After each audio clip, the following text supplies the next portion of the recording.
Welcome to a world of thrills, a world of drama, of capes and tights, a world where death is a rolling door. Welcome to the Geek Matrix. Hello, everybody, and welcome to the Geek Matrix Pod DC Comics Review Show, episode 289, covering the weeks of April 8th, 2026. With me, as always, the crotchety old asshole. I believe that's what it called me, the asshole, is our architect of the podcast, Rob. That way. I was gonna say, why are you calling me a crotchety old asshole? No, that was me. I'm the crotchety asshole. Joining me as always, the crotchety old asshole. What the I'm the fuck? asshole. That's the architect. 1 week, and this is the respect I get. The architect, Rob. That's me. Apparently, AI says I'm an architect. If only I got AI paid like says he's one. the architect. Without you, the show is a lot shorter, my guy. With me, the show's a lot shorter. When I did it solo, it was about an hour. When you did it solo, it was about an hour. With me and Brandon together, it was about an hour.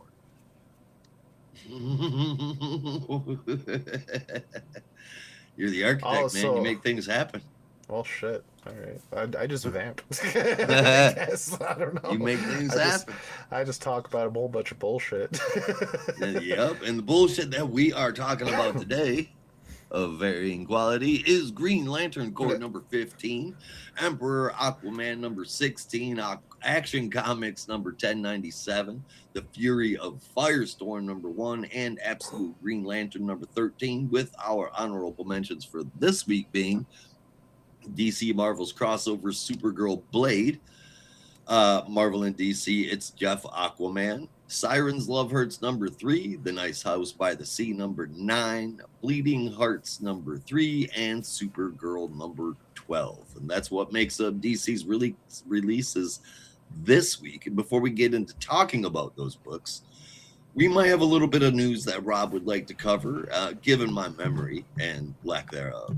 We don't remember, we don't know what it is that we discussed last week, so Rob may be hitting on some things that we've previously discussed, and, I'm sure he'll have a different take on it in any case. So take it away, Rob. Starting off, I did see a thing last week was announced, at least on Bleeding Cool's post on April 3rd. There's a miniature games from Monolith Board Games that I never heard of before. It's called Batman Gotham City Chronicles. I've never seen this. I've never heard of it, but now I want to play it. It's been around since 2019. It is going on to Season 4 now, and with Season 4 is bringing Absolute Batman to the board game. And crediting Scott Snyder and Nick Dragotta, as it should, because they have crafted such a fucking character. And the miniature figure that goes with it looks so freaking cool. I wish I could share a picture with you guys right now, but I do not have the capabilities for that, because that is all run by Josh. But it looks fantastic. You don't have a screen sharing option? Do I? I've never tried. Yeah, why did I try that? There's a button right here. Share screen. I could, if I can try that. Let's see if it works. How that? It works? Nope, I don't see it. Well, there it is. Oh, there it is. Okay, hold on. It's popping up. Yeah. It's popping up. Give me just a second here. It's coming. It's coming in. Yeah. You getting something? Give me just a minute and I can hook us up.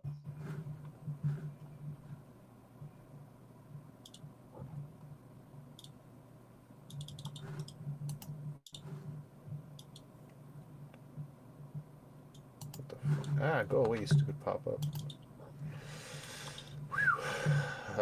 So it looks fantastic, and the figure that we see the image of is all in blue, so some painting will be required. I imagine that is the case with these miniatures.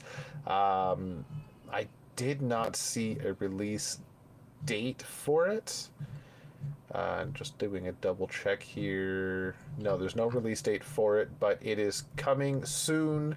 I want to play this. I just need people to play it with. Yeah. It looks fun. So be sure Gotham to City be on the Chronicles is lookout for actually that. the motivation was the motivation behind me building that DC RPG game that I built or am building. Yeah. Slowly but surely. Yeah, I've always wanted somebody to be able to play with. Obviously, you got to play in person, or else I'd be down. But regardless, it does look very, very cool, and the fact that it's got those collectible figures is equally as awesome. Yeah.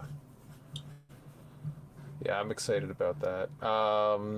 Also, I don't think it was officially announced. It was just on Penguin Random House's website. There is a listing for a DC Marvel collection, specifically the DC side of stories. This will include Batman, Deadpool #1, Superman, Spider-Man #1, both physical releases, plus the digital-only Flash Fantastic Four, and the new this week Supergirl Blade, which were both featured on DC Universe Infinite, the app.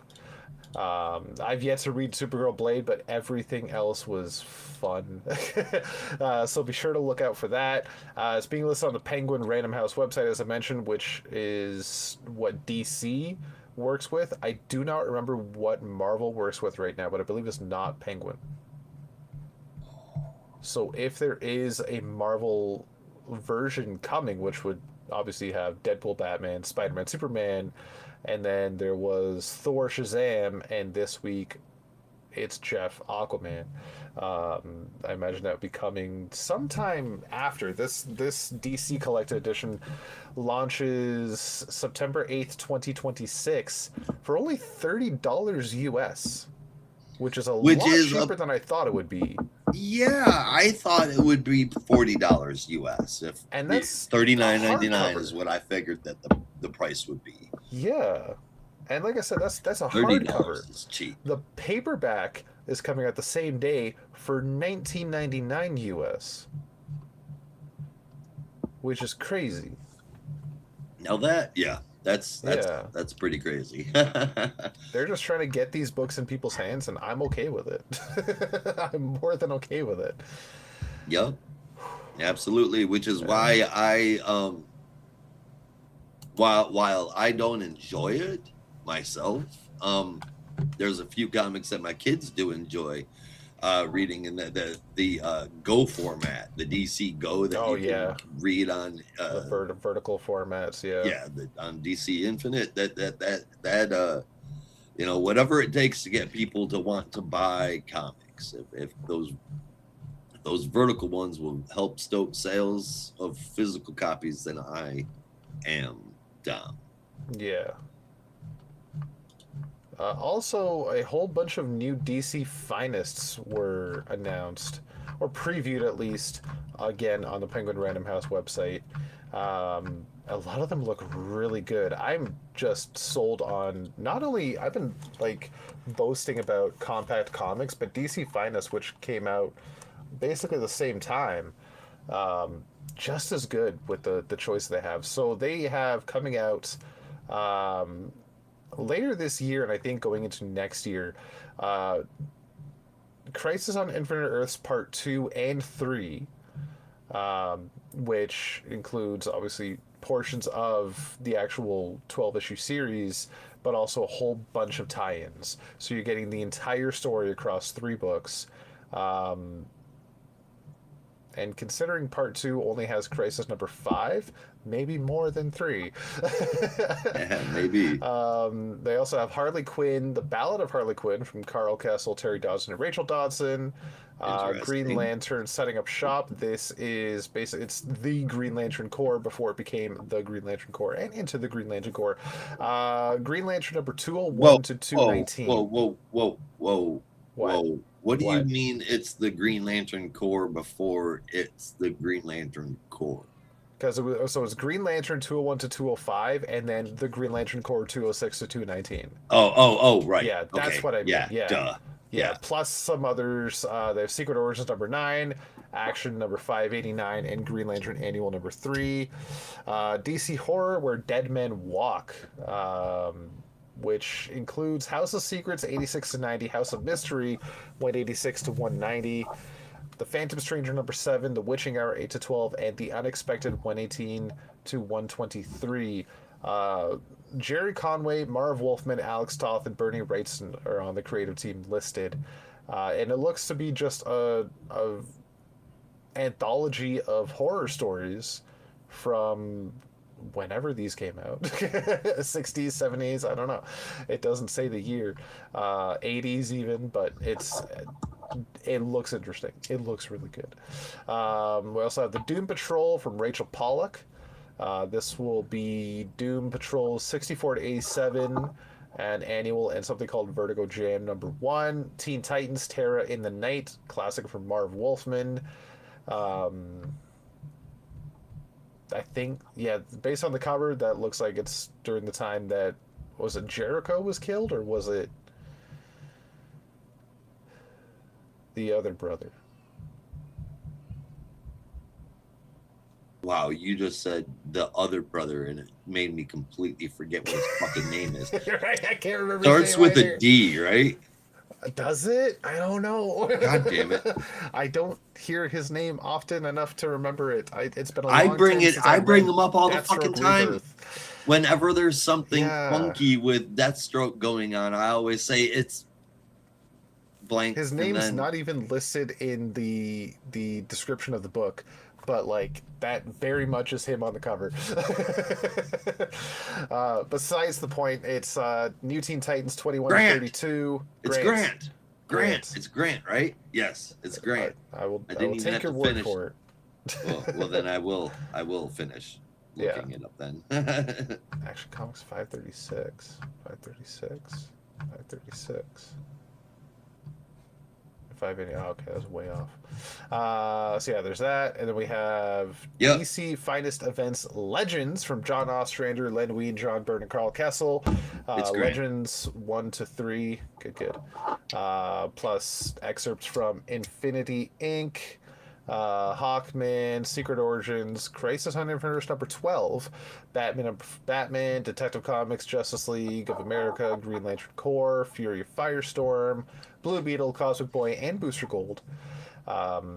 It's a lot, but that's Legends for you. It was a lot. We have Superman, the Man of Steel from John Byrne, Marv Wolfman, Jerry Ordway, and Dick Giordano. That is a whole bunch of... That's 4 different books right there, about 6 issues each. There's Crisis Part 3. That is Crisis on Infinite Earths number 6 to 9. So there will be a book 4. And we have Swamp Thing, The Men Who Would Not Die, Len Wein and Bernie Wrightson. That's Swamp Thing 1 to 22 with House of Secrets 92 and 140. That's a damn good collection right there. That is. Plus an issue of Brave and the Bold and an issue of The Phantom Stranger. 2 more DC Finest Catwoman, Creatures of the Night, Doug Mensch, Chuck Dixon, and Jim Balint. Catwoman 33 to 53, Annual 3 and 4. DC Universe Holiday Bash number 1. That's kind of blowing my mind. Every once in a while, the stories are pulled in or tied, Yeah. in the anthologies. Every once in a while. But I read a lot of those holiday bashes when I was a kid, and as far as I remember, they were all just kind of like silly standalone stories. That's interesting. I might check that out. And finally, Batman, The Curse of Crime Alley from Len Wein, Denny O'Neil, Irv Novick, and Don Newton. That the description was not listed. So I have no That's idea. it, folks. Yeah. So when are they going to release Hal and Pell's 600? Which collects all of the issues that they counted making up the 600 issues of Green Lantern Hal. That's what I want to know. What and how much they're would going that to cover cost? Green Lantern anywhere between Hard Traveling Heroes and Crisis. Anything in the hundreds would be nice. just all the issues that they used to get to 600, and then a full ass. This is everything. This is everything Kyle has ever been into up till 2025 compendium. That would be great. That'd be very great. Now, I was really hoping that issue 600 would come with a cover gallery, so we'd have a definitive idea of what covers what issues they're using. But I guess Marvel's the only one that does cover galleries. I don't even think they do it anymore. No, you got to go to League of Comic Geeks in order to see what's up. This would have been nice, especially for the extra price, but Yeah, no, CLZ would have scooped me on my software. We'd have it. Damn it. Wait, they did? Yeah. They what? Countered you? They released basically the software that I was developing. Oh shit, did they? Yeah, their latest update with everything that they can do. You can scan UPCs, you can scan covers, you can hunt variants. It does everything that I was building. Oh well, that like the stuff you just listed, they've been able to do that since I've had the app. But I mean the like everything that I wanted to do. The only thing like that it doesn't do is the whole pull. Yes. Jesus. So, yeah. What a fucking bummer. Yeah. What a fucking bummer. Anyway, oh well. I mean, it's still really cool. I think you should still go ahead with it because there's no reason there can't be two on the market. Fair enough. Yeah. It's not like they have a monopoly on cataloging your comics. Well, I mean, kind of. Right now they cornered the market. But yeah, I think you could be a very good competitor. Yeah. All right. Well, then I'll still work on Comics Matrix then. Oh yeah, don't definitely do that. That looks like fun too. Yeah, that's about it for news. I want to shout out just Mortal Kombat 2 trailer, second trailer. I don't know if it's the final trailer, but probably is. Dropped yesterday. Got me even more excited for this movie. I'm one of those people that absolutely loves it. I can't wait. I understand the criticisms from the first one. I had some criticisms myself, but the second one just looks like everything we wanted and more. So be sure to check out that trailer. It looks fun as hell. And yeah, you mentioned the 2 Marvel DC crossovers this week. They are digital only, just to point that out. DC Marvel Supergirl Blade on DC Universe Infinite, or Marvel DC It's Jeff Aquaman is available on Marvel Unlimited. And they are free, by the way. You just need to make an account. You don't need to pay for anything. Yep, you don't even have to get the pro accounts or anything like that. You just have to have the accounts on there. And it's not just those. There are a number of books that are free there. So definitely push your kids to read the books on the freaking internet so that they grow up to be physical buyers. Yeah. Like I've read a couple of things on DC Universe Unlimited Infinite and what the fuck is it? DC Universe Infinite and Marvel Unlimited. I've checked out some stuff on both. They don't have everything I wanted to read. Like a lot of the Golden Age stuff and Silver Age stuff is just missing.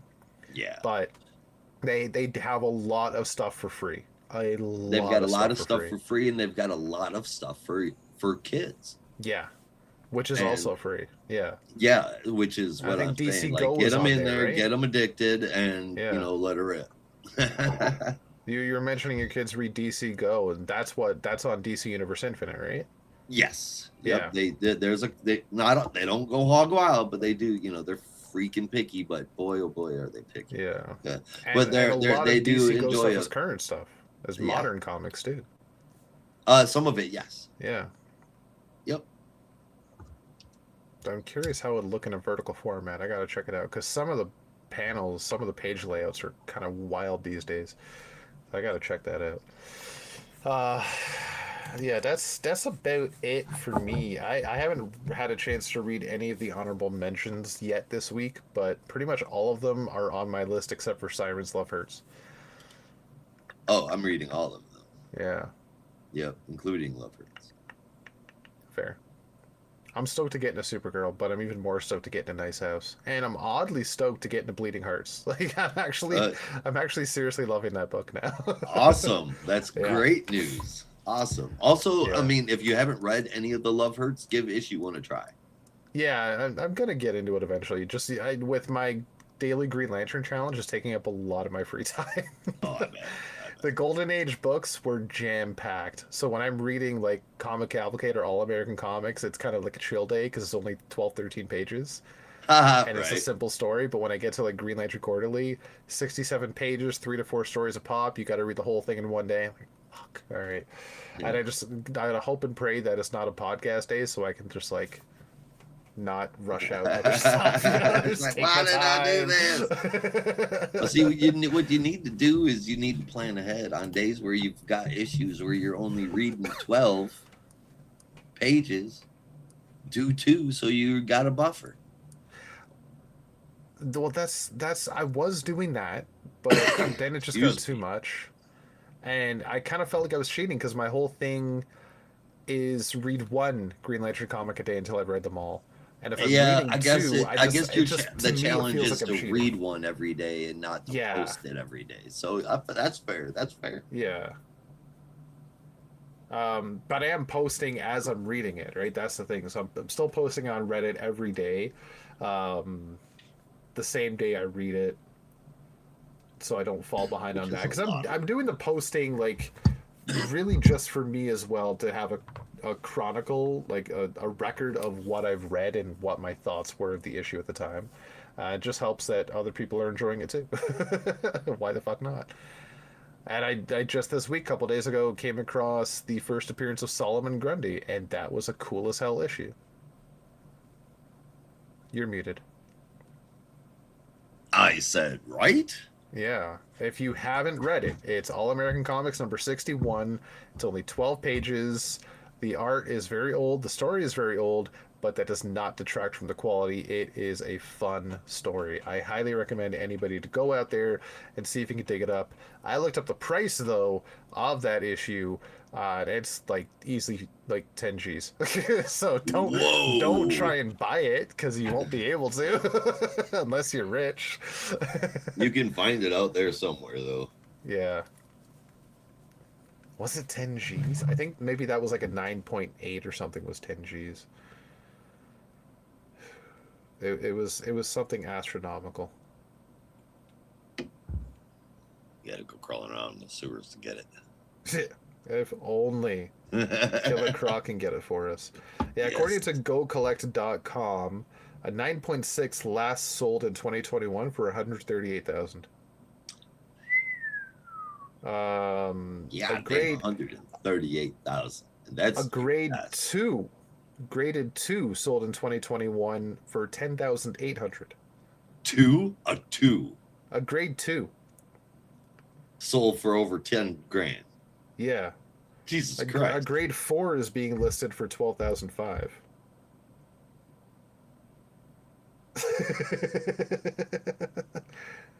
There's another graded That's 4 nuts, dude. All American That's number wow. 61 on eBay right now listed for 19,800. Jesus. For the Yeah. first appearance of Solomon Grundy? Yeah, there's another eBay listing 7.5 grade, $115,001. I'm curious if there's like some kind of artificial inflation of all the Batman villains going on or Right. something. Right? And then All American number 31 graded 5, just $1,000. You know, that wasn't special. Yeah, it's crazy. But hey, it's, like I said when I was writing my post for that day, Solomon Grundy is a legendary villain at this point. He's a classic. He's been around for decades. He's consistent. I covered the first appearance of He's Vandal iconic, Savage the really. week before, and I think Solomon Grundy is more recognizable at this point. Then Vandal Savage? Oh yeah. I Oh would yeah, say by so. far, by Yeah. far.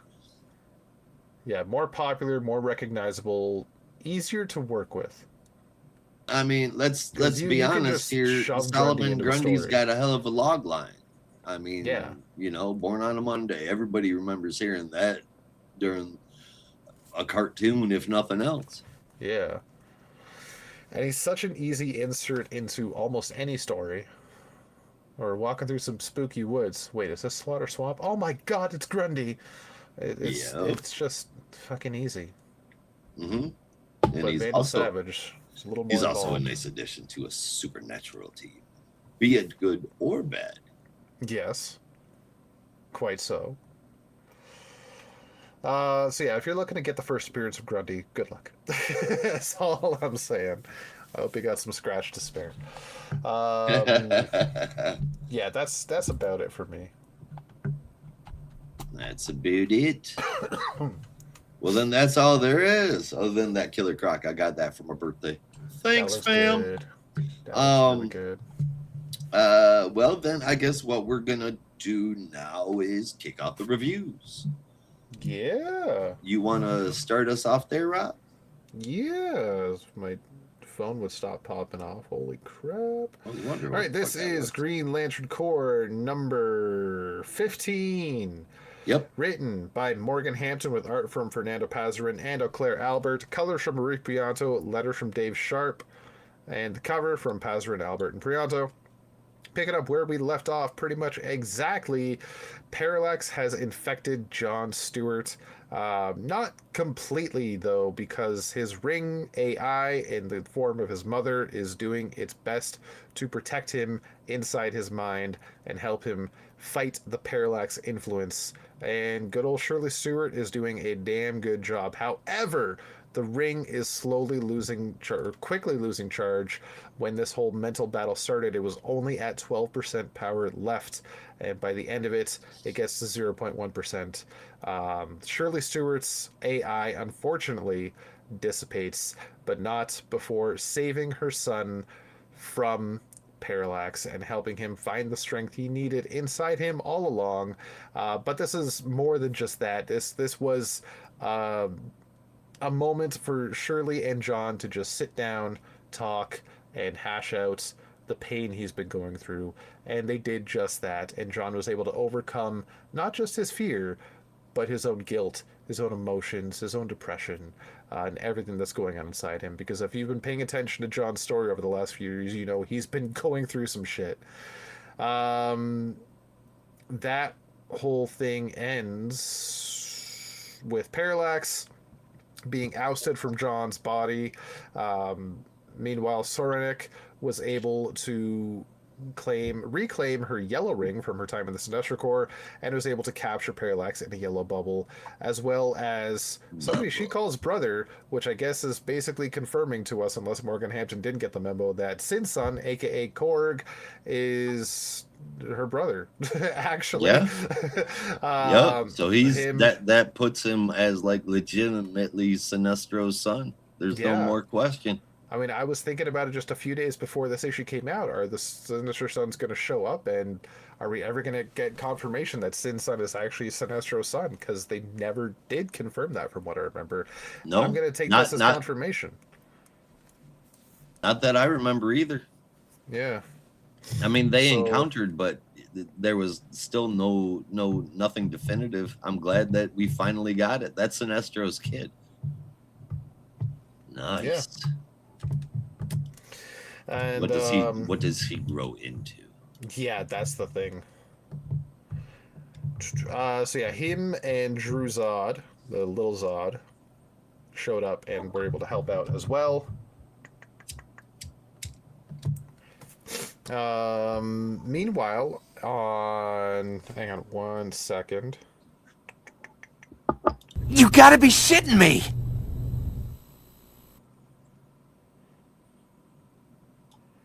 Was really loud. My bad.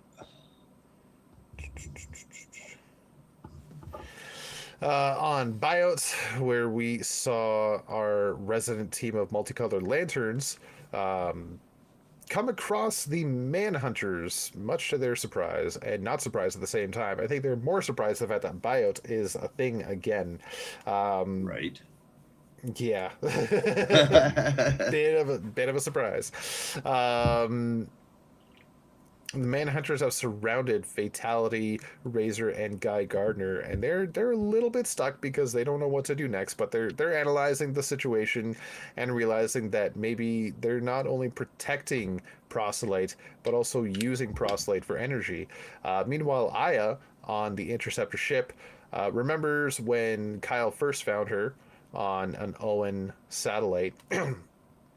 She was able to interact with some Manhunter programming, so she figures she can reconnect with the Manhunter programming and try to help save her fellow Lanterns that way. And she is able to inhabit a Manhunter body and help free the Lanterns and help them find Proselyte, even down to the fact that this Manhunter body is expendable. So while they did find Proselyte surrounded by basically impenetrable force field, she is able to use the Manhunter body she's inhabiting to melt its way into the stasis field and get Proselyte out.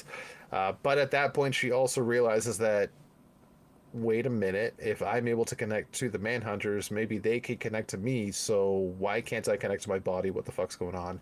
And then we see on the ship, Aya's body is being taken over by the Manhunters, and somehow Larfleeze got super caked up. Mm-hmm. Yeah, like that last page. This is where I'm going to talk about my review here. I'm going to start with that last page. Hell of a last page. Fernando Pasarin did some stuff, and like Aya looks interesting, but I don't know what's going on with some of the light work.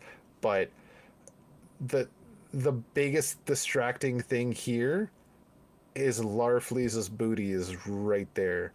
It's in your face. This is a great booty. Booty, booty, booty, booty, gimme. I don't like it. Like, I don't know. No. It was too distracting. On Sinestro, maybe, but even his isn't that big. Like, Larfleeze is just... He got caked up somehow. What the fuck? This motherfucker's supposed to be skinny. It was too much. It was too much. Apart from that, I enjoy Fernando Pasarin for the most part, but that part was very distracting for me. As for the stuff with John, I'm happy we're getting past this emotional aspect for John, and maybe we can get to him not necessarily being the classic stoic lantern he always was. I say classic, but I mean like the Jeff Johns era stoic lantern he was, but getting to a newer future for John, seeing him grow from this and get into a new direction, because we've had this style of John for a few years now, and I'm not going to say it's gotten stale, but at the same time it has, and it hasn't been the most interesting thing. Like I feel for him. He's gone through a lot. He's got a lot of emotional trauma to deal with, and I feel for that. But it's time to move on, and he's just stacking more shit on his plate with Katma, and he's let a lot of stuff go. They went through Xanshi, they went through Katma, they went through Shirley's death, like a whole bunch of stuff. And if he's ready to heal emotionally, that's great. But now let's get into some new John stuff, some new territory for John Stewart, and I'm all for that. That is pretty much it. The stuff with Proselyte was pretty cut and dry. There wasn't too much to be had there. It was mostly Aya and the Manhunters. So with that being said, I didn't hate it. I wasn't in love with it, but I didn't hate it either. So I'm going to give it a 7 out of 10.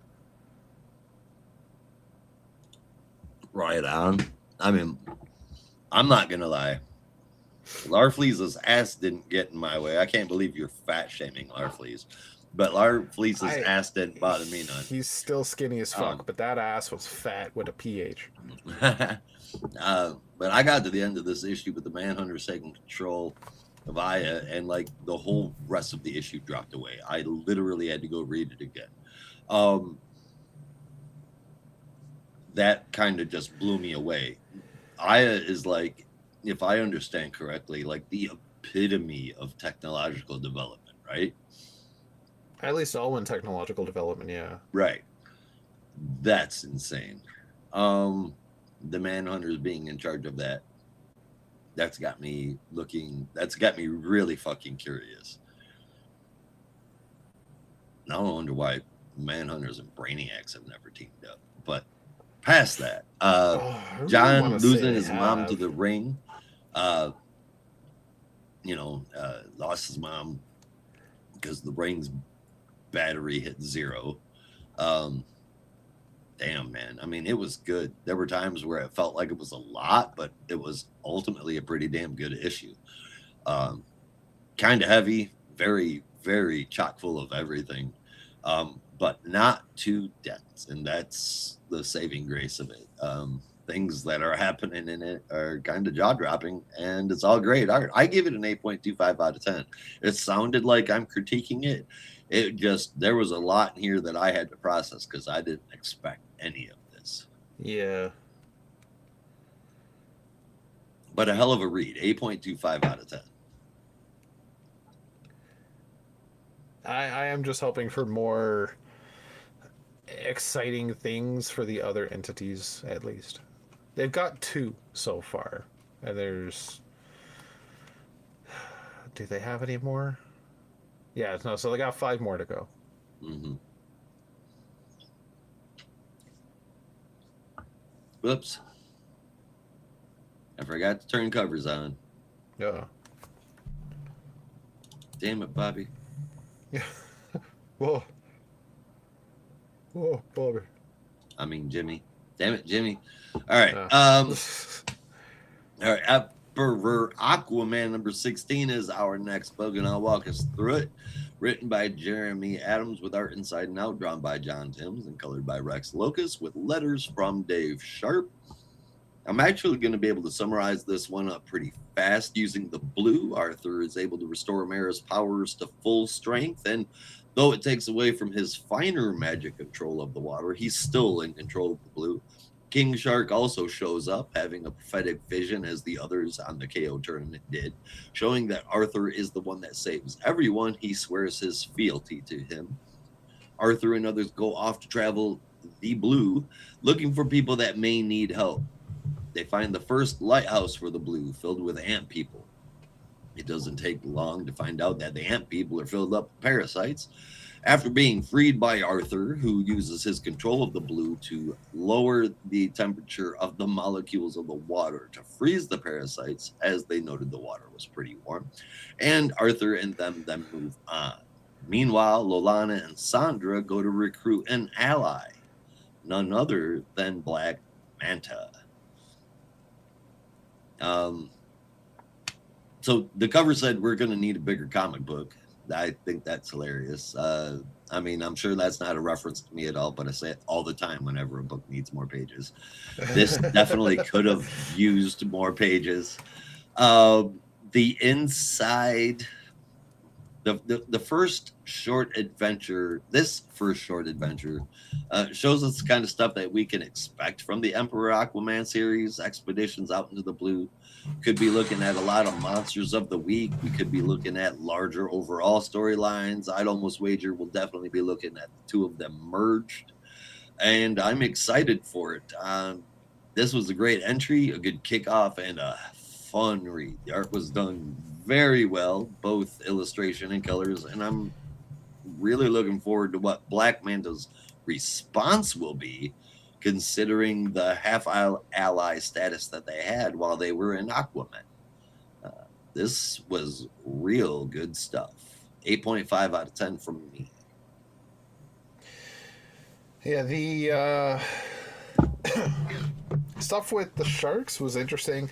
I chuckle a little bit at the like you said with the text on the cover with where I think we need a bigger book, but at the same time it was also a bit eye rolling. Just like yeah, all right. Yeah. Not the greatest.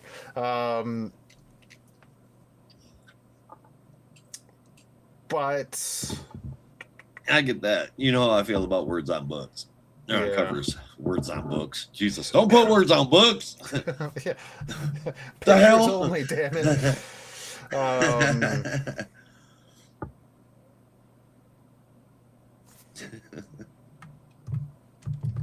Fucking Sling Blade. Yeah.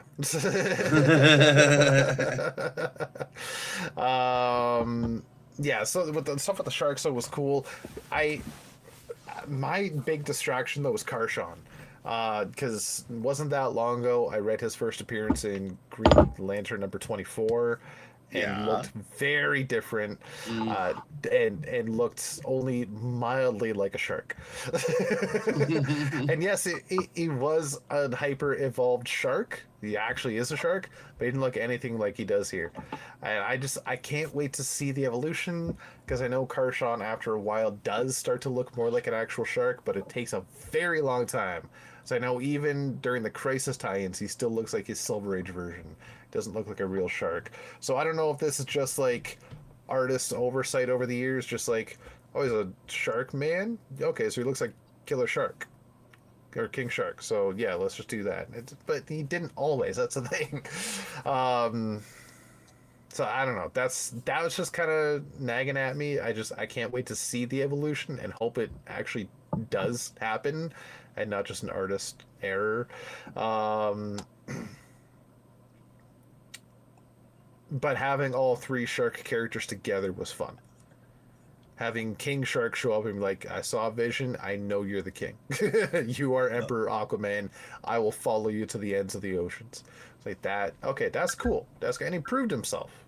Yep. He proved himself. King Shark, Titanus, and Karshawn. Karshawn. Yeah.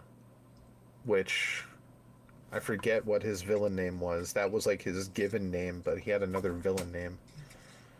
Oh, just the shark, I think is what he was called. Just the shark. Yeah. And then the one that looks the least like a great white shark is named Great White Shark. Yeah. And that's just an ugly guy with sharp teeth. Yeah. And he's in Poison Ivy right now, right? Oh yeah. Yep, he's in Poison Ivy right now. Yep. Yeah.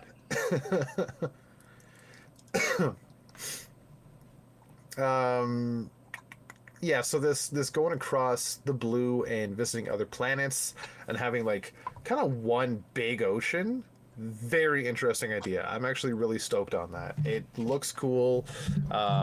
When they said this is going to be an intergalactic Aquaman, I was really curious how that was going to work, and having them traverse through the blue is interesting.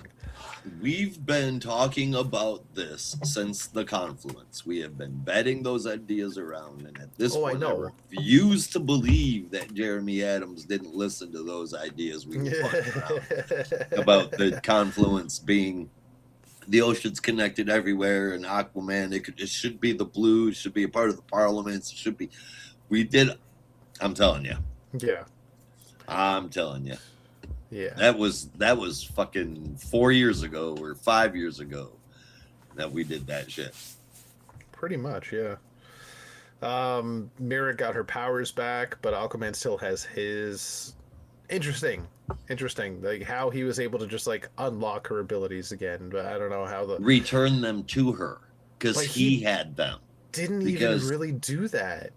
From yeah, how he was describing it, he kind of he said, I could feel the water within her and felt how it was supposed to flow, and I just made it flow that way again. It was like blocked, right? Yeah, and he just kind of like unclogged it. He unclogged that drain, and the water flowed through her again. And it's just like, is that really how it works? I don't know, but it's cool no matter what. If they gotta just make something up to make it happen, I'm all for it. Yep, I want a water witch for sure. Yeah, and he's going to need the help. We need Justice League Blue to be a bigger powerhouse than they already are. We don't have fake Andrina, so we need another one. I think that's about all that I had. Her name is Lolana. Oh, that's why she's fake Andrina. She doesn't deserve to be named. Lying bitch. The ant people being on a water world is kind of weird, but whatever, that's cool. Well, look, it looked like one of those gigantic, like Eastern Asian anthills. That's what that fucking lighthouse looked like. It looked like a an island of one of those East Asian fucking anthills that are like mountains, man. And I was like, oh, that's cool as shit. I didn't realize that's what it was until looked. I'm like, oh my god, ant people. Okay, that's cool. That's So cool. I'm I looking didn't forward know to that. see what other kind of I gotta look those up. art it is gonna. We're gonna see what different kinds of lighthouses are gonna look like. What are these lighthouses are gonna be like? I guess like lampposts or waypoints that you Right. can fast travel to as long as you've got a sleeping bag. I mean, Yeah, right. yeah. when you get here, just save your game first. Yeah. See, when I saw it and I saw there were ant people, all I could think was, "What is this? An ocean for ants?" Yeah. Yeah. Yeah, that's about all I had for Aquaman. It was a fun issue. It's definitely got some promise for the future. I'm curious to see what Jeremy Adams has in store for a galaxy, a universe of water-based planets, and is he going to introduce Angkor? Right? Is Angkor going wow. to show up in Aquaman? Because I think Angkor, what the fuck happened to Angkor at the end of it all? He kind of like burned up in the core, right? He Boiled got himself. no. He's on fate. He's in Fatality's necklace, and she's gonna like Right, do good and make him watch, and hopefully he right. learns from it. But that the planet is still full of water, though, right? No, It's dry again. yeah, they had to. Yeah, it's all They pushed siphoned into him. all of it. Okay, Yeah, so they had no, to. Angkor's not going to show up then. Right, never mind. Yeah, they had because the water itself, it was a desert planet before before the Ankari got there. Yeah, I got to Look at say you trying to make before the sense of that Ankar. word. Yeah. Yeah. trying to give that civilization a personality. Look at you go. I mean, uh, that Ankara, single-bodied Ankar. civilization. Anyway, Aquaman is going to get an 8.5. Nice. Yeah. But I gave it as well. And then I suppose we're gonna move from the man who became emperor over to the boy who will be one day anyway, Yeah. This we would and then turn it down and get everything all kind of fucked up so that Joshua Williamson there it can is. write another event. It is Action Comics number 1097. That it is written by Mark Waid with art from Skylar Patridge, colors from Ivan Placencia, and letter from Steve Wands, with the cover from Ryan Sook, picking up where we left off last issue.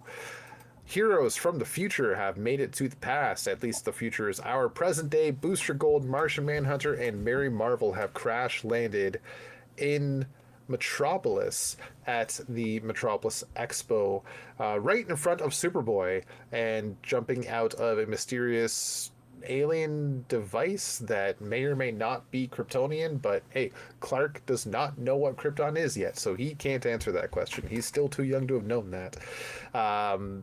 Booster Ain't that a Gold, bitch? kind of out of character, like blurts out some shit right in front of Superboy, and all I could think is this man single-handedly saved time.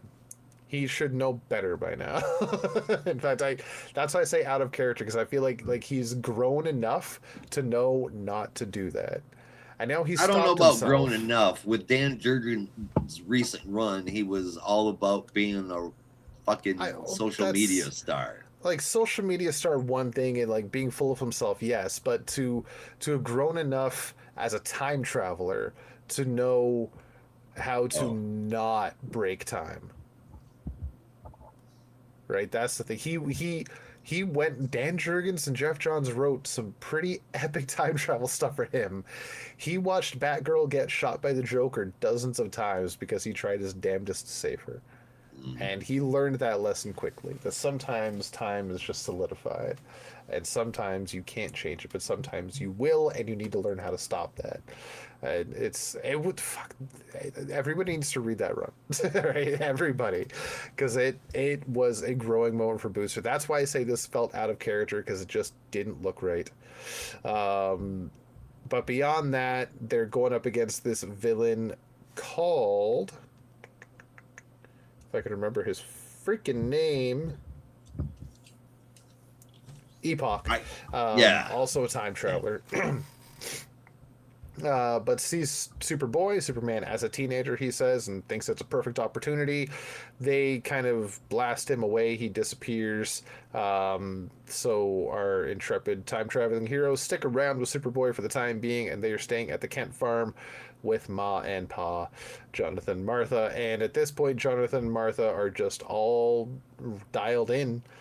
They just welcome them with open arms and make them breakfast, whatever. Okay, that's cool. That you're time travelers? Dope. Love it. And they just swap some stories back and forth while our future present day heroes are very careful to not describe certain things. Meanwhile, the next day at breakfast, Epoch pops out of a time portal in the sky right in front of the Kent farm. So our heroes get changed rather quickly and take the fight straight to Epoch.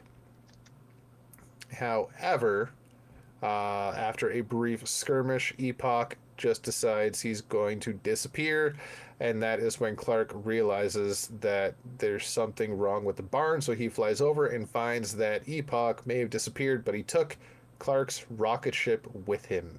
That is where our issue ends. It was a very cool looking issue, very interesting issue, maybe the weakest one for me of recent Superboy stories, maybe the weakest one of all the Superboy stories, because it was very small in terms of plot, if that makes sense, because a lot of it was just exposition about the characters. I feel like 50 to 70% of it was just like, this is Booster Gold, he does this is John Johns, he does this is Mary Marvel, she does that, and talking about themselves, talking about Superboy, talking about the Kents and stuff we already know. But it's them getting to know each other, so it makes sense for the story, but it doesn't make sense for the reader. Unless you're new to comics, right? Unless this is your first issue of Action Comics. So it's just, I wanted more out of it. I wanted a bit more story development, plot growth, but I didn't get that. But like I said, it looked good, and I'm still enjoying Superboy stories, so it's going to get a 7.5. Interesting. I think it's quite the hijinks story, for one. Right. And two, why is this under the reign of the Superboy's banner? Now, I previously thought that was only going to include Prime, John, and Connor. But it would appear it's going to include Clark as well. Now, because it's sitting right there on the cover of that book, Reign of the Superboys. So I have a feeling that this is just what I would assume is an easy entry access point to the story for anybody to get into. Wade is writing like classic Wade at this point. That's not a bad thing. Yeah. This particular while I think that this is an entry point and just the setup issue to what is going to be a bigger story, and this felt almost like a monster of the week, but it's definitely not going to be. It was timey-wimey, don't tell with a killer robot, and I mean that's a Superboy story if there ever was one, It hits the notes and the art looks good. I really appreciate it being linked to the current continuity. I liked this one, and I'm optimistic about it because of it being listed under Reign of the Superboys banner, making me think that this is going to be a bigger story. Hopefully, Wade has it under control, and I've given it an 8 out of 10. Fair enough. So it's yet to be seen what weird Reign that of I the rated Superboys it is higher all than about. you. Yeah. It's yet to be seen what Reign of the Superboys is all about, but I took it as just a banner.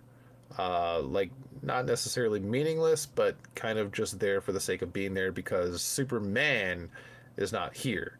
But the Superboys are taking front and center in all the books, which is Oh, see, also kind of a misnomer because John goes by Superman now, and well, right. Supergirl has as well, but only because Connor's popped up in that. It's not a perfect like theory. It really isn't. Well, I But mean, here's this that's the thing. general, but Reign of the Supermen at the same time had a Superboy and a Steel and a Cyborg suit. You know what I mean? Yeah, So I mean, yeah. but Reign of the Superboys, I maybe I'm crazy. I could have sworn that it was supposed to be not just about them stepping up to fill Clark's shoes, but also for the first time really pushing themselves into having a relationship and it being about the three of them building that relationship. Yeah, we'll have to see. That's what I was under the impression that it was supposed to be. Connor, John, and Prime. Yes. I wouldn't mind that, to be honest with you. Because even taking Prime out of the equation, Connor and John have had brush ups and not the greatest of exchanges. They've worked together, but they've not spent a lot of time together. Uh, I mean, it's kind they of awkward really that you're don't clone with my have, dad that's the same age as me. I don't know how I feel about this. right? Yeah, and Connor having been around for longer Yeah. probably is jealous that there's a real version of him now. You know what I mean? So, and Yeah. then add that to there being Prime, who is Clark, but just but a lot younger and, way out of place. I mean, I feel like the three of them and I thought that's what it was supposed to be about. But now with like actual Clark, Superboy Clark back in the past being involved in it, I don't know if that's the case anymore. Yeah. And we've yet to see But what's going to perhaps it happen will with be young because John. perhaps they're going to have young Clark see what he's able to inspire even in his absence. Something along those lines is going to happen. That Yeah. sounds like a Wade story. And Action 1100 is coming up too, so it's probably going to be big. Yeah. And we've yet to see where I forgot young John came back, and that was Superboy. He was in the last issue, Superman Unlimited. So there's your Superboy right there. Yeah, but Superboy or Superman Unlimited isn't tied to this. No, but it has a Reign of the Superboys banner. It does? Yeah. Oh, because Connor's in it, duh. No, Connor's and Supergirl. Or Connor's a Supergirl? Yeah. Right now. And John is in Superman Unlimited, taking the lead on that book. But in the last issue, he went up against a villain that he fought in the future that then brought back a younger kid version of him from when he was still Superboy. So wow, then we shit's have getting funky. we have Superboy Clark in Action Comics. We have Superboy Prime in Superman. We have John Kent Superboy in Superman Unlimited, and we have Connor Kent Superboy in Supergirl. Fun. There's your reign of the Superboys. Why did they put Connor in Supergirl instead of bringing back Adventures? Why didn't Probably they keep? because they Why already didn't they had keep Connor? Supergirl. Why isn't Connor in Unlimited and putting John in Adventures, where he's already had Adventures? Yeah. series? Well, they already have an Adventures of Superman out right now with Book of L. Yeah. That's right. Yeah, and they can't like plaster Reign of the Superboys on that because it's a limited story and it's finishing up PKJ's tale. So Technically, it's colon the Book of L. Yeah, but it's still an Adventures of Superman. Like, I know you're trying to find a loophole, but There's an order Yeah. to things, god damn it.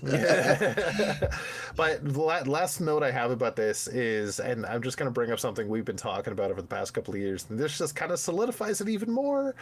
This issue, thinking of Reign of the Superboys and thinking about the other Superboys that are out right now. So right now we have Reign of the Superboys. Clark Kent is gone in the wind, probably gone for a year. Wally's in the lead of the Flash book. Kyle's in the lead of the Green Lantern book. There is a new version of the Titans and a new version of the Teen Titans. We have a Firestorm book. Yep. Right? We have a Deathstroke book. Yep. Things are looking good, yeah. The 90s are fucking back, bud. Which is what... Okay, I want you to remember this, and by good God, I wish people were listening. I wish there were masses listening so that they could hear me, but hear me out. I think that Clark is going to be gone for longer than a year. Interesting. Ultimately. Right. Not period, but ultimately. I think what we're going to see is we're going to get back into that event where that Williamson and Snyder already hinted at. Absolute Crisis. Yeah, whatever. Yeah. I think that Superman is going to be in it, and I think that Superman is going to lose, and I think that Aquaman is going to be the one that wins. Wins what? That final battle What with Darkseid. Oh, so like I think not Superman like is going to lose lose it's it. going to be a fight, yeah. And Aquaman Aquaman is going to be the one that is that finishes off Darkseid. Yeah, the one that's able to like actually win the battle and save everybody. And that'd be cool. I think that there's a potential that they're gonna, let me phrase it as, not quite bury Clark. I think he could be gone for a few years. Interesting. I mean, I agree with you. I think it's a shoo-in that he's going to be in the next event. But I also think it's a shoo-in that the next event is going to be 2027. It's 2028. Yeah. Imagine the fucking stories that they could have with Prime, John, Connor, Kara, Paige, and Lois without Clark. Yeah. And they would all be good. Well, Connor's would be hit or miss. Depends on who they got to write him. Yeah, it really depends on how it goes. Look, if Clark being gone for a few years... I hear Connor getting a book, and I'm all just like, please don't let it be Megan Fitzpatrick. Ooh. Oh, never mind. He's not Robin anymore. I was going to say Superboy and Robin, sidekicks finest, or whatever. That would World's be finest dope sidekicks. Fuck. Connor and Tim in a team-up book. That would be awesome. Just the two of them. And you know what? They're going to fucking date each other. No, not date each other. No, no. I will forever ship them. No, look, man, they can't. They're too close. But what they should be... They could be closer. Okay. I have a gay friend named Glenn who refers to another gay man that is a friend of his that they are very super close with. And he jokingly refers to that man as his fag hag. Yeah. Have you ever heard that term before? Not that term, but like being an LGBT myself, like we throw that term around to each other. I've called other people. It's like, it's like they'll sit there and they will bullshit, and they're like as close as a couple could be. They're just not fucking. Yeah. And I see Tim and Connor being that way. Fair enough. And I think that could lead to some really fun times too. Yeah, like even just have them be best bros and pal around and just team up for a while. I wouldn't mind that. Even if it's not Tim as Robin, just have him and Connor spend time together. Brandon had even mentioned something about seeing Tim step back and be in a detective role. Yeah. Almost follow the path of Agent Grayson, but like a detective. And that would be really interesting to see what kind of a story they could come up with for Connor with Tim on that front. Yeah. Like what kind of a mystery could Connor need to solve and call his damn good friend Tim, who he can tell anything to? What kind of mystery would that be? And that there, sir, is your Tim and Connor story. And my God, it would be good. As long as a even decent writer wrote that. Oh man, who would Tom Taylor, but only if it was 12 issues or more. No, oh my God, what the hell is her name? Shit, I have a person in my head right now and I can't remember. Stephanie Phillips. Stephanie Phillips is one. She's really good. Yeah, definitely. That's my top pick is Stephanie Phillips right now. But and then hang on 1 second, I'll get the name. Just to see what kind of writing he would do if it was in a totally different tone. Because I'm dead ass curious. I think he's phenomenal now, and he took over something so explosive. What happens if you take away all of the bang? Yeah. Morgan Hampton. Interesting. I think he handles complexities and emotions very well. And I think that this book would be full of at least some of that. So, for sure. Ooh, and G. Willow. No, not for this one.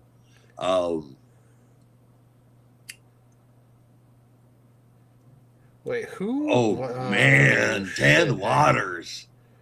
Nah. Like, I like Dan Waters, but, like, he's very good. Cop kind of. Yeah, okay, like so Dan Waters is a great writer, but he's very much into like supernatural, demonic, like psychedelic thriller stories, and I don't see that for Tim and Connor. Tim would be badass on a JLD book. Who was it? It was Janoy Lindsay, wasn't it? Oh, he did the art. Cy Spurrier was his writer on that? What the fuck? Oh, that's odd. Okay, no. It's probably in the Kenny Porter. Oh, there's a good one. And also, wow, my brain broke. So, who wrote Far Sector? Oh my God, you're making me blank the name. I know I have the trade right over here. Hang on. N.K. Jemisin. Right there. Or even Jamal Campbell. Jamal Campbell's a really good writer in his own right. There we go. You know what? That's my list right there, as a matter of fact. Fucking ding, ding, dude. Right there. It goes like this. Okay, are you ready? Stephanie Phillips. N.K. Jemisin. Jemison. Yeah. Oh, God damn it. Who was the next person you just said? Jamal Campbell. And then Dan Jurgens, and nobody else is. And then Tom Taylor, and then I'm not okay with anybody. But with all of those people, I'm gonna need at least 9 issues. Hey. Kenny Porter, the guy that wrote Superboy: The Man of Tomorrow, that 6-issue series that won it was part of that round robin that one year. That was great. And he had a really good voice for Connor. That was good. Yeah. So, all right, I'll give you that. And then, okay, so if we're gonna round out 7 and consider talent that I haven't seen in a We minute, could just keep it at 6. let's go 7, top 7. Okay, It's got to be alright. 7. Nobody does a top 6, top 7, and we're gonna put in Gene Lung Yang there. Interesting. Very Yep. interesting. He's really good at complex stories. He's good at emotions. He's good at representation. He's good at a lot of stuff. Man, like Superman. What was it called? Damn it, was it just Superman versus the Nazis? No. I mean, that's essentially what it was. But oh god, that was such a good book. Oh, Superman smashes the Klan? Yeah, that's what it is. Yeah. That was Gene Luen Yang? Yeah. Oh, shit. I've been meaning to read that. I never got around to it. Oh man, you're really missing out. That's a hell of a book. That's a hell Nothing of a but good book. things. That was really fun. That was a really fun read. It's not very often that I sit there and smile while I'm turning a page, and that was a smiling book. Yeah. Now- Yeah, so if Clark is going to be gone for a while, though, if it gets me a longer run with Oh, yeah. Superboy Prime, though, I'm all for it. I think that's what's going to happen. If it was me, that's what I would do. It's sure fucking money. Yeah. And here's the thing. Blind the solicits. Well, Do it just like that's they did with very Death of easy Superman. these days. Yeah. You just don't release the solicits. Do the same thing they did with Death of Superman. Nobody knows what's coming until it fucking happens. Or you could even do what they did with this week's Absolute Green Lantern and have the completely wrong solicit. The solicit for this issue mentioned only Tomar Ray and Joel Moline going into space. Interesting, And 'cause, spoiler alert, they are not in this issue whatsoever. Nope, they're off getting wheatons.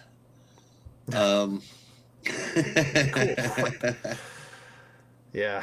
Did we both give our score for action? I think we did, right? Wheatons with cool quip.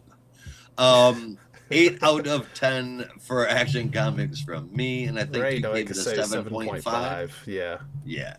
Yeah. All right. Now I went from smiling comic with Smashes the Clan, and this is gonna sound a little fucked up, but I was smiling when I was reading this one too. The Fury of Firestorm, #1, written by Hey, Jeff you're not Lemire alone. with So art did I. with art inside and out, drawn by Rafael De La Torre and colored by Marcelo Maulo, with lettering from Lucas Gattone. Well, it's the Fury of Firestorm for sure, because Firestorm shows up in Bedford, Colorado, and for 2 days he does shit. Doesn't do anything but walk around. Day 3, he begins to experiment. He turns the entire town into glass and chalk just because he wonders what it would be like. And when the people complained, he did the same to them. And then he cried about it. And then he stopped caring and started mutating people turned to glass and chalk because fuck feelings. Early the next morning, I'm like, what the fuck happened to Ronnie, man? He did not take Stein's death sitting down. Holy No, shit. he did not, man. Not death, divorce. We don't 100% know that Stein died, if I remember correctly. I thought he got shot, didn't he? But Or he I blew up or think something? Or he turned to stone? I don't know. It's Firestorm has been crazy the past couple of years. It's hard to keep track. I'll get into that in my review. But if I am remembering correctly, and I probably should have Googled this before I did the show, but if I remember correctly, Stein, we thought they got into an argument, they split up, and then Stein got hurt, but we don't know that he died. If I remember correctly, I could be wrong. I really Right, now wish that you Brandon mention it, was here. That does sound about accurate. But But so yeah, here we are. So he turned people into glass and chalk, and then he felt really bad about it and cried. Then he said, fuck feelings, started mutating people, 2 heads, 4 arms, it doesn't matter. He's twisting shit. Then early the next morning, the Department of Defense shows up at the apartment of one Lorraine Riley. Anybody a Firestorm fan out there? Who they are recruiting forcefully to help them with the Firestorm situation. Lorraine is Ronnie's girlfriend, but she is also the little scene hero, Firehawk. When they get there, she realizes that it's not Ronnie piloting Firestorm. Ronnie is not in there at all. Then we see Ronnie and Professor Stein stuck in some sort of an illusion or dream, while something else has complete control of the Firestorm Matrix, and we don't know who or even what it is, or if the Matrix is some kind of soulless void that's gained consciousness. Either thought is horrifying. Yeah. Oh, yeah. Cue the big smiles while reading this book. Fucking A. And Ronnie, in this delusion of whatever sort, he doesn't even seem to notice that Stein isn't supposed to be there. He doesn't remember the argument. He doesn't remember anything. So back with Firestorm and Firehawk definitely can't fight him, not even on her best day. Their only hope is to go out and find Professor Stein, who is definitely not dead, because we're then shown him in a cabin burning a bunch of papers related to Project Firestorm.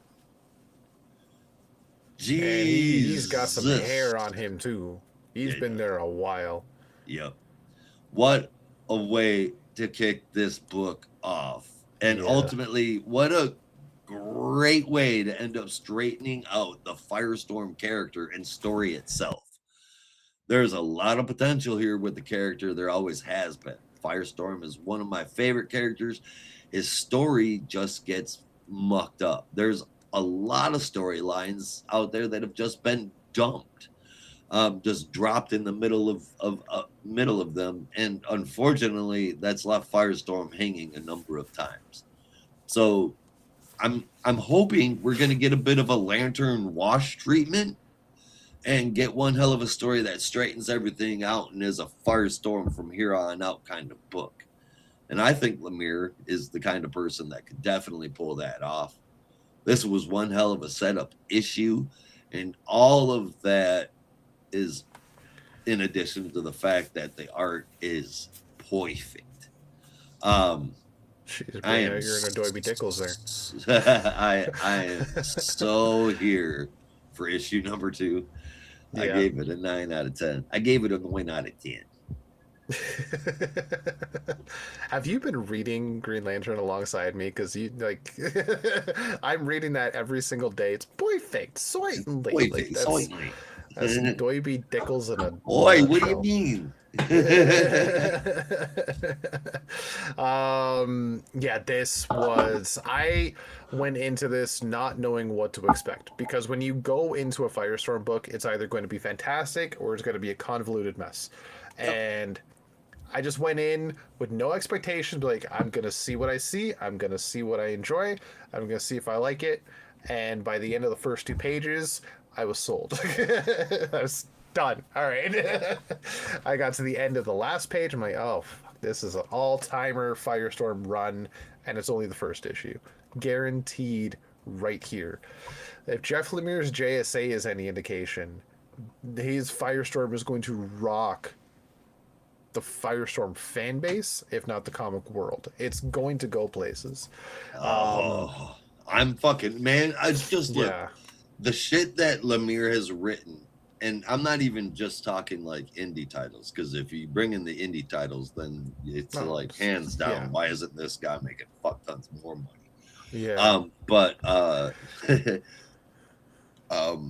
The shit that he's done from JSA all the way back to Moon Knight and everything in between. It's just every fucking time he grabs the reins, it's chef's kiss after chef's kiss.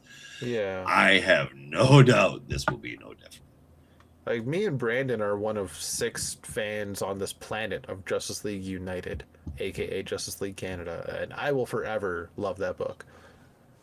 And that, to me, that's not Lemire's best, but it's a Lemire favorite, and it's good, right? It's still fucking good, even if it's not his best. That's the thing. His worst is still top.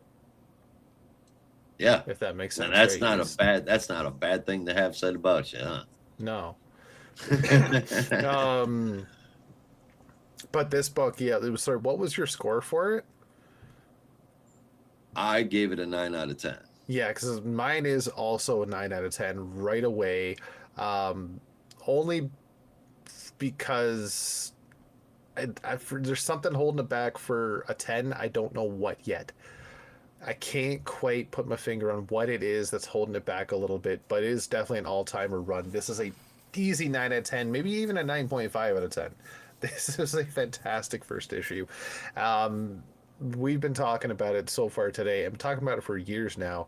We need a straightforward Firestorm story to like come together. He's been spotty here and there. He's in this book here. He's in that event there, and none of it's made any sense because it's never connected. And we're finally getting somewhere with Firestorm.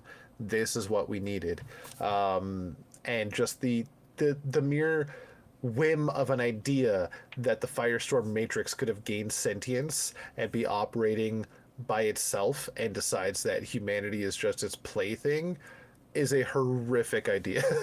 Right? Talk about, I mean, literally the most powerful thing in existence. Yes. Yeah. Like, maybe Poof. Captain Atom could go up against him, but even then, good luck. Good luck, Nathaniel. Tell me that you had Captain Atom on your Justice League Elemental. No. Well, he should be. But what element? All of Nuclear? them. That doesn't count. Yeah, it's just like having Superman on the Justice League. I was. You got gonna everybody say that's got like having all of Superman these on there 'cause different he has heat talents, vision. right? And then you got one guy that does everything. Yeah, but that's not. I mean, at that point, it may as well have Firestorm because he does even more. And he's Oh, I thought Firestorm was on there. no, because I was basing it on like the base elements, Just the like base elements. yeah, that's Well, what it then, was. You do that. I had a and fire somebody hero, write an a ice hero, a water Firestorm and hero, Captain Atom book. thunder hero. Yeah, though I should have Metamorpho. That'd be a good idea. The Element Man. Right? That makes sense. It does. It does. For those that are wondering what the fuck we're talking about, I posited another book idea to the boys the other night about why nobody had come up with a Justice League Elemental team. And you have, what did it have? It was like Red Tornado, Fire, Ice, Geoforce, Black Lightning, Aquaman. Who am I missing? I had a few, but it's basically all heroes that have elemental powers. Like Aquaman now has mastery over water. You have ice with ice, fire with fire. Red Tornado has the winds. Black Lightning has the thunder. Geoforce has the earth. God, what the fuck am I missing? I know there was more, but that's like a team like that of just elemental characters. Why that's never happened before, if that's even an idea somebody could have. And I was like tossing ideas around, like, okay, how could the team be brought together? What could the threat be? What's the purpose here? And like, there's definitely something there. I think that could be an interesting idea. But we always pitch these book ideas, and I start to wonder why. It's just for fun, right? It's like we're not. Are we used to like? Well, I mean, honestly, my guy, a couple of it's ideas like, have kind of like come to fruition somehow. Yeah, that's no idea what's happening. I hope to see Jason Rush. Maybe we'll see a Firestorm versus Firestorm. because That Ronnie would be is stuck something, man. inside that Firestorm body. Because it's definitely Ronnie's body, but Ronnie's not in control. So maybe Jason gets pulled by Professor Stein and they have to reform another Firestorm and make Firestorm fight Firestorm. Who the fuck knows? Like I said, possibilities are limitless. I'm up in my score to a Jesus 9.5. Christ. Firestorm versus Firestorm? Not the first time it's happened, if you remember, No, but but it could be done. wild here. Written by Jeff Lemire, goddammit. Mhm. Just sit on that. Sit on Which that. means stew that a it's little it's bit. not just gonna be like something that happens. It's not just gonna be like an event book. It's gonna be a damn good fucking story when it's done too. Yeah, and it's not That's the difference just between Fire. Jeff Lemire do the events. It's Huh? Firestorm versus Firestorm, Firehawk, and Pulsar. Yeah. That's what it is. There you go. It's New 52 Firestorm Redux. Yeah, so 9.5 out of 10. This was a fantastic first issue. If you have not read it, go read it. This is one to buy for sure. 100. And then Now for something completely different. there was one left. Yeah, this is Absolute Green Lantern, episode 13, I'll say, because that's what they call it in the book. The Zero Zone, written by Al Ewing, with art from Eleonora Carlini, colors from Ivan Placencia, and letters from Lucas Catoini, with the cover from Janoy Lindsay. And what a fucking cover that is. Holy shit. It's like something out of Absolute Martian Manhunter, but it makes even less sense. But it's Janoy Lindsay, so it's awesome. We open up with the different colors of the spectrum and whatever they're calling this, kind of talking to each other in a way. We have the Black Star program running, is 00. The red one is 10. Green is 01. Yellow is 11. Pink is error, unknown protocol, 10 question mark, and then a blank one, which is just kind of just white, but might be something else entirely. But it's contacting local agent Sin Estro. But this is confirming that pink is an anomaly, or if we're using the terminology from this universe, a Tomar. Imagine a Tomar spectrum. That's wild. Anyway, yeah, we open up on the planet Ran, where Sinestro, or Sinestro, is contacting the Black Stars that are stationed on this planet, specifically speaking to the commander, Overseer Shade. Hint, hint, Shade. Speaking about the anomalies Tomar and Joe, the Tomars, Ray and Joe Maline, I think is what their names are going out into space to see what they can see and fight the Black Stars and whatnot. They want to intercept them, and Sin Estro is tasking Overseer Shade with that. But before Overseer Shade and his Black Stars can leave the planet, he has some loose ends to tie up first. So his first order of business is to bring in his first captive, Sardath. Sardath is being accused of creating weaponry, but he says it's not a weapon, it's just a communication device. My Zeta beam is harmless. Hint, hint. But excuse me, Shade just kind of doubles down and says, look, if you don't tell us, or if you tell us, we'll tell you what happened to your daughter. And that's when Sardath gets a little scared, like, where's my daughter? And in she walks, completely under the control of the Black Stars, and is a Black Star agent herself, even so far as shooting her own father in the head to prove her loyalty. Sardath is dead. She agrees to go with a group of, or a small squad of Black Stars, to Sardath's lab to investigate this Zeta beam, while Overseer Shade oversees from the sky. During this whole speech, we find out his full name is Rack Shade. And if you know your DC characters, and I was really hoping Brandon would be here because I know he knows his character very well, it's Shade the Changing Man. Josh, I don't know how much you know Shade the Changing Man, but it's Shade the Changing Man. Yeah. which kind of blew my freaking mind. And he even is able to change shape. Apparently, the M vest he uses is now kind of standard issue for the Black Stars. It is everybody has that capability, but he's the one that uses it perfectly because he brought it with him. So they go to Sardas lab and investigate the Zeta beam. Alana, his daughter, recognizes nothing dangerous here, but also that is kind of communicating on a loop. It's more so just communicating with itself. So what is it communicating with exactly? And she realizes it's the zero zone, and he was trying to talk to her because when she disappeared, he didn't know where she was. So he was just looking wherever he could. But before she could get too deep into that thought, something comes out of the Zeta beam, specifically someone. And this someone is named Emily Hawk, an OSS Agent Zero. Brand new character, by the way. I did my research on this, complete OC, but if you recognize the name, she mentions shooting at Baron Blitzkrieg in the face, and then ended up on Planet Ran. Very much, most likely, an absolute version of Lady Blackhawk. You're muted.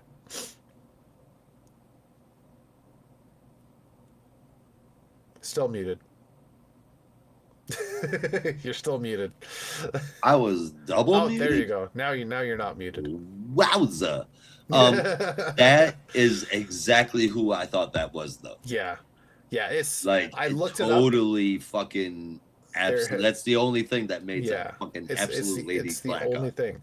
There has been no Emily Hawk before, but considering everything that she was talking about with Baron Blitzkrieg, her last name Hawk, she's an agent for a government agency. Even the clothing she's wearing is very pilot-esque, very much, if not an analog for Adam Strange, then very much Lady Blackhawk. So she takes out the Dark Stars that are in front of her, heads outside and goes face to face with Shade. Rack Shade, who then changes into the people's worst fears. She is not really kind of affected, though. She's not worried about it at all, and even ends up snapping his neck. So Rack Shade is dead instantly, and then she kind of just fades out of existence, disappears to some other place. Nobody knows where, nobody knows when, except then we see her in front of some giant void-looking character in a dimension full of skeletons, and all it says is "No man escapes."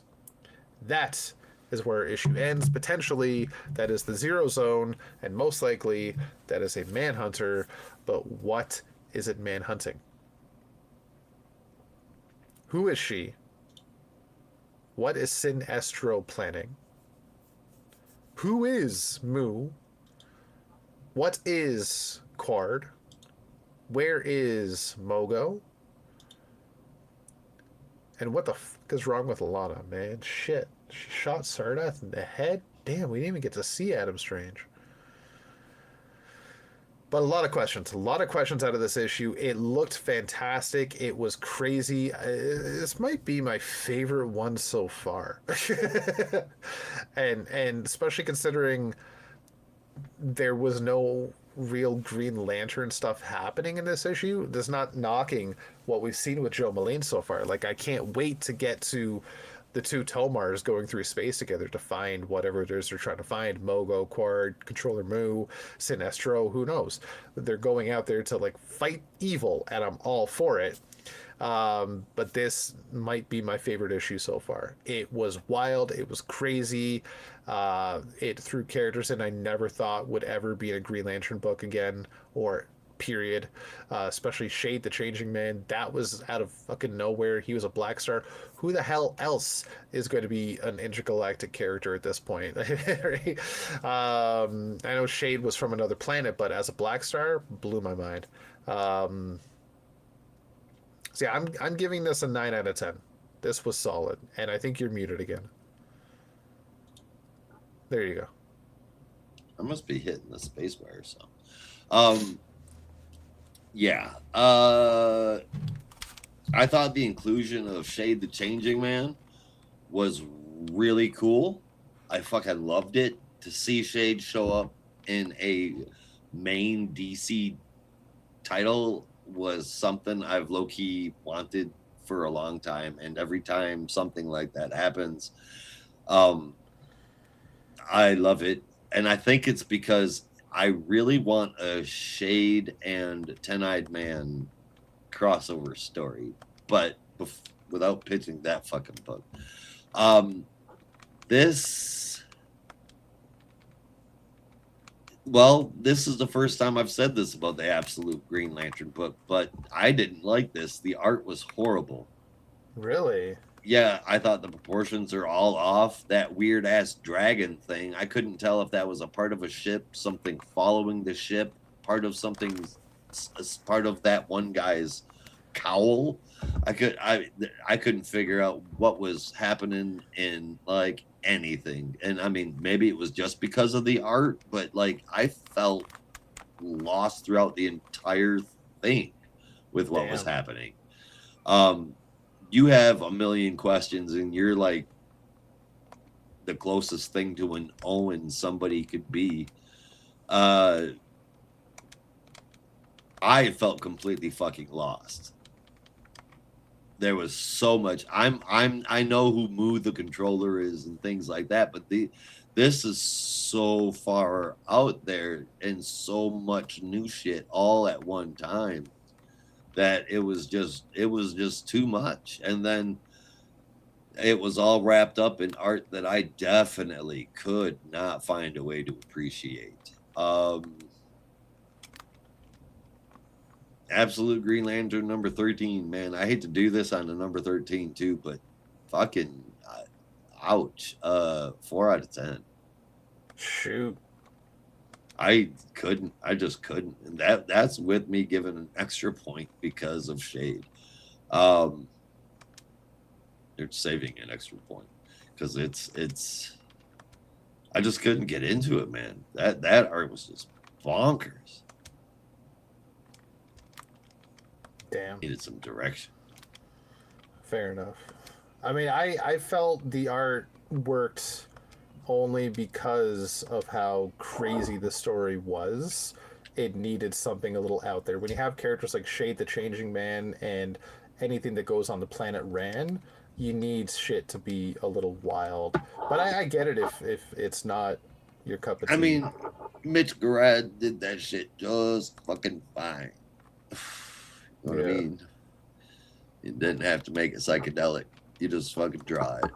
And I guess I wasn't expecting the art style in a book that's been so big on fucking detail and just to have it flip and to do like Raleigh Rosmo Part 2. Yeah. That was a lot for me. But, hey, you can't win them all. And here I am. I'm liking it the least. And it's your favorite one. And that, my folks, is what comics is all about. You might like them. You might love them. You're definitely going to have an opinion. What do you think about this week, Rob? You ready to talk about your top 3? I will be, but you go first. All right, I will. Should I do it now? Yeah, if you want to, go for it. All right, man. I will then. It is.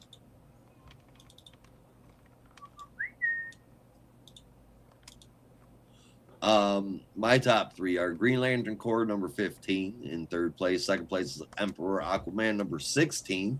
And in 1st place, with no surprise, is the Fury of Firestorm number 1. And this is gonna be crazy. Like a lot. But my favorite moment was this one. It would have been in Fury of Firestorm, when they said, pay no attention to the puffy sleeves. Oh, yeah. This guy is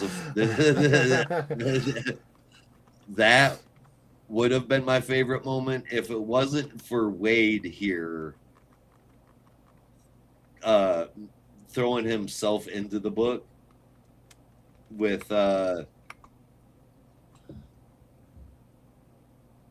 Mary Marvel talking to Clark as Superboy, saying, "We deal with timey-wimey paradoxes constantly, little reboots of reality. I pity anyone in my era writing a history book." Well, guess who's writing a history book of the DC universe? Mark Waid, the writer of Action Comics right now. So that was my favorite moment. It gave me a pretty damn good chuckle. I thought that was funny. All right. So, Rob, did you get a chance to figure out what your... Yeah. All right. So my top three.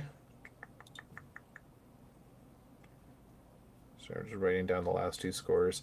Number 3, I have Aquaman. Number 2, I have Absolute Green Lantern. At number 1, I have Firestorm. By far, favorite moment. I'm honestly having trouble thinking of any one, basically.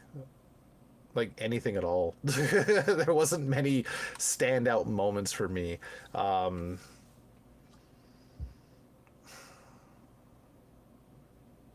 But I don't know, maybe that last page of Firestorm was kind of just, it was shocking for me.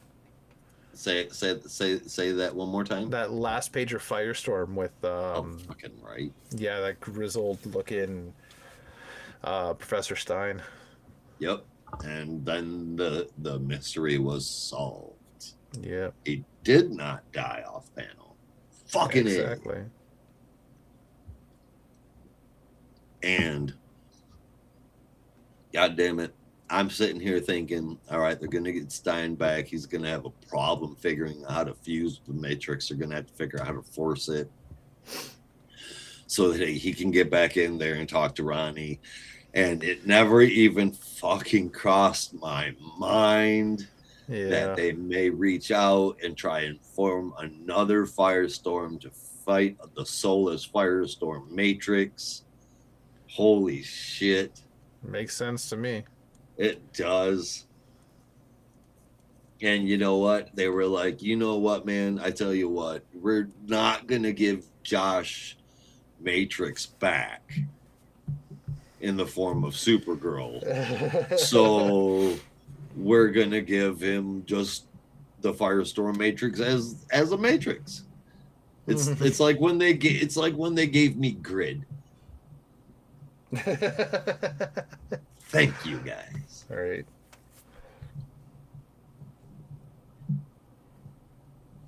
I always love when a piece of the hero turns into a bad guy. I am a sucker for those stories. Oh, yeah. 100%. But all right, if that is your favorite moment, then I suppose it is time to discuss our favorite covers. And what we've got to look at here is Absolute Green Lantern, Green Lantern Corps, Emperor Aquaman, Action Comics, and the Fury of Firestorm. Yeah, for me, I'll say it right away.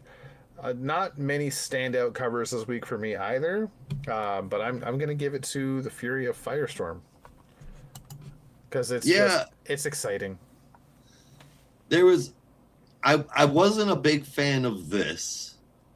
The scribbles just threw it off for me. Again, just this wasn't my artist. I just guessed, you know. Right. But Aquaman's, if I go over to Aquaman, why is this moving so slow? This was a pretty badass book, or a badass cover. A little, it's got words on it. You fucked yourself. Yeah. If you didn't have that, you would have sold Josh. Right? Yep. You would have been there, man. Even if it was funny, gotta pass. Action Comics. I just passed that. This one was good enough, but I want to point out something. I decided I don't like this one either. Like, if you're gonna do the split face thing, shouldn't the faces be split? Yeah. That's it was just a little too face off, but at the same time, not enough face off. It was right. kind of weird. Yeah, if you're gonna go face off, go full face off, or not at all. Yeah. That's not a sentence that I ever found myself thinking the thing is on, but guys can't even keep the band together. I just saw Russell pop up in the chat. I can't see the chat, but also he is, for the record, I'm gonna leak it, dude. He is super stoned right now. Like, I was speaking to him on voice chat before we did this show. He is so baked. Oh, soul baked. Well, that sounds like fun. All right, so yeah, I'm gonna have to join you with the Fury of Firestorm as well. That's just a dope ass cover. Yeah, it's drawn, colored well. Shows, you know what? It even shows the separation of the Matrix from Firehawk, Ronnie, and Stein. Even though we don't know that's what it's showing us until after we've read the book. Yeah, good shit. And that is the show. Thanks everybody for watching. We appreciate it. We're getting out of here, so you'll have to as well. Be careful out there. And remember, in the Geek Matrix, everybody has a home. In the Geek Matrix, you are not alone. peace.